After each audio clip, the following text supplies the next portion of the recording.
నెల్లూరు నగర ప్రజలందరూ కూడా ముందుగా దీపావళి శుభాకాంక్షలు తెలియజేస్తున్నాం. గీతామాయి వృద్ధుల మరి అదేవిధంగా పాలభవన్ తరపున మరి గీతామాయి వృద్ధాశ్రమంలో మొత్తం 75 మంది వృద్ధులు, మరి అదేవిధంగా బాలభవన్లో 50 మంది ఉంటారండి. మొత్తం 125 మంది వృద్ధులు పిల్లలు ఉంటారు.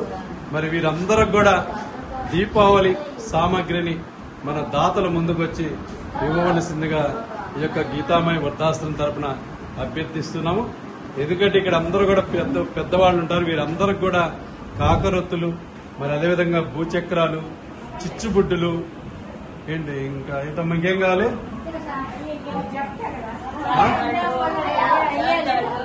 చేమతాళ్లు,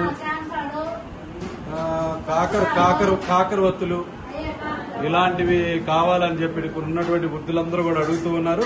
మరి అదేవిధంగా ఏసీ నగర్ లో ఉన్నటువంటి గీతామాయి బాలభవన్లో మరి 50 మంది పిల్లలు ఉంటారు కాబట్టి వారందరికి కూడా చిన్న చిన్న సౌండ్ వచ్చే మరి టపాసులు కావాలని కోరుతున్నాము. కాబట్టి దాతలు మరి గీతామాయి వృద్ధాశ్రమానికి సహకరించి ఇక్కడ ఉన్నటువంటి వృద్ధులను కూడా మీ యొక్క కుటుంబ సభ్యులుగా భావించి మరి వారికి ఈ యొక్క క్రాకర్స్ ని ఇవ్వవలసిందిగా ఈ యొక్క గీతామాయి యాజమాన్యం కోరుతూ ఉంది. మరందరూ కూడా వృద్ధులందరూ కూడా మరి వినాయక చవితి దీపావళి శుభాకాంక్షలు కూడా మరి తెలియజేస్తున్నారు. మీ అందరూ కూడా థ్యాంక్ యూ అండి. Thank you.